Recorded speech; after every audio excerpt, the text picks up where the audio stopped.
Men 30 yoshdan oshgan ko'ngli yarim ayolman. Oynaga har kuni qarayman va unda menga qarab turgan notanish, charchagan nigohni ko'raman. Men o'z hayotimni qurmadim. Qurishga kechikdim. Balki qo'rqdim. Ota-onamning uyida, o'z xonamning tor devori ichida kun o'tkazaman. Har bir kunim oldingisiga o'xshaydi. Opam Dildora. U mendan 5 yosh katta. U hayotimning quyoshi edi. Kulgichlari yuzidan arimaydigan, har qanday davrani o'zining shoh-shodonligi bilan to'ldiradigan kapalak. U turmushga chiqdi. Baxtli bo'lib ketdi. Men u uchun chin dildan xursand bo'ldim. Pochcham Farruh. Opam uni ilk bor tanishtirganida unga unchalik e'tibor bermagandim. Yana bir o'ziga bino qo'ygan, opamning chiroyiga uchgan yigit deb o'ylagandim. Ular oila qurishdi. Dildora baxtdan sarxush edi. Hamma narsa o'sha biznikida o'tadigan oddiy bir oilaviy kechada boshlandi. Dadam bilan pochchamning siyosat haqida tortishayotganini, onam bilan Dildora esa yangi pishiriq retseptini muhokama qilayotganini eshitib o'tirardim.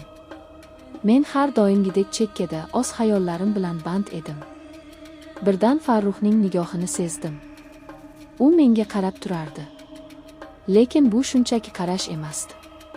Bu nigohda qiziqish bor edi. Tushunish bor edi. Men boshqacha bo'lib o'rnimdan turdim. Oshxonada idishlarni yuvayotganimda u kirib keldi. Yordam kerakmasmi? Yo'q, rahmat. O'zim eplayman. U ketmadi. Orqamda turib qoldi. Nilufar, sizni hech kim tushunmaydi, shundaymi? Bu savoldan seskanib ketdim. Unga o'girildim. Nimani nazarda tutyapsiz? Siz bu uyda begonadeksiz dedi. Yuragim qinidan chiqib ketayozdi. U qanday qilib men haqimda bunchalik yaxshi bilishi mumkin?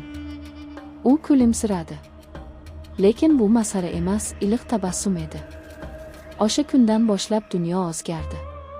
Biz gaplasha boshladik. Avvaliga umumiy mavzularda, keyin esa faqat ikkimiz tushunadigan sirlar haqida.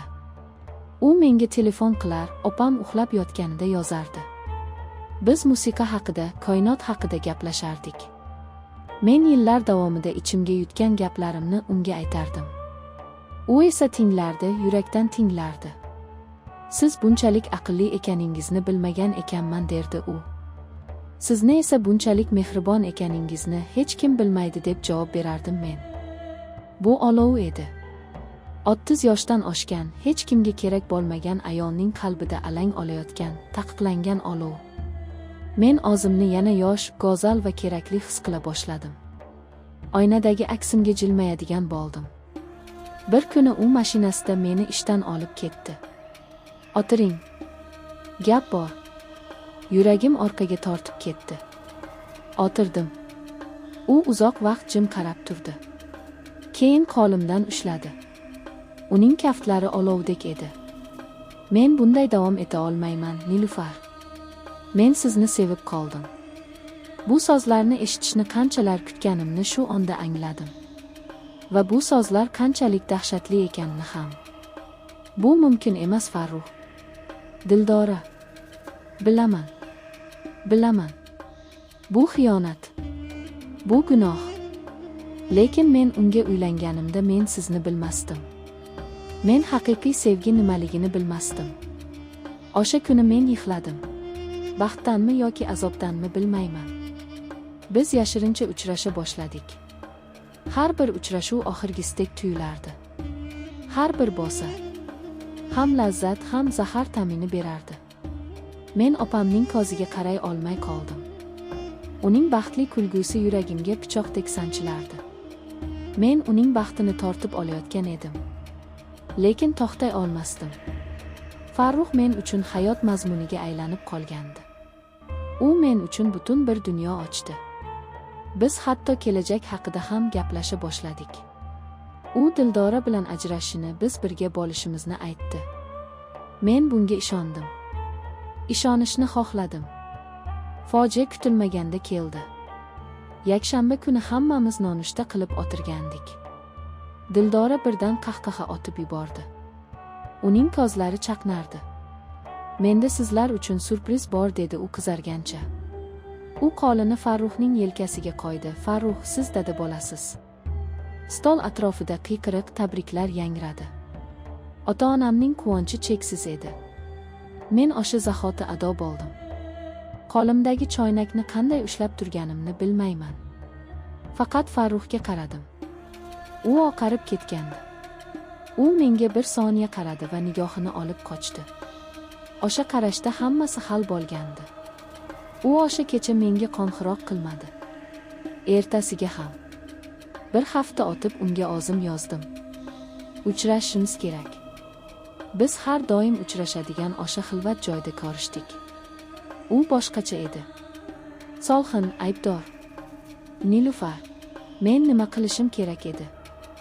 Unga haqiqatni aytsam, u bu zarbani ko'tara olmaydi. Demak, hammasi tamom, men ovozsiz yig'lardim. Biz to'g'ri ish qilmadik, Nilufar. Bu boshidan xato edi. Xato. Men qahqaha otib yubordim. Qaysi biri xato edi, Farruh, seni sevganimmi? Yoki sen meni sevganingni aytganingmi? Meni kechir. Men farzandimdan voz kecha olmayman. Men uyga qaytishim kerak. Sen qachon ketmagan eding, dedim men va o'rnimdan turdim. Shu bilan tugadi. Men yana o'sha xonamga qaytdim. O'sha oynadagi notanish charchagan aksimga. Faqat endi bu aksda hayot uchqunlari yo'q edi. U yerda faqat bombosh qorong'ulik qolgandi. Bugun Dildoraning ohilchasini ko'rgani bordik. Go'dak juda shirin kichkina Farruh. Opam baxtdan 7-osmonda.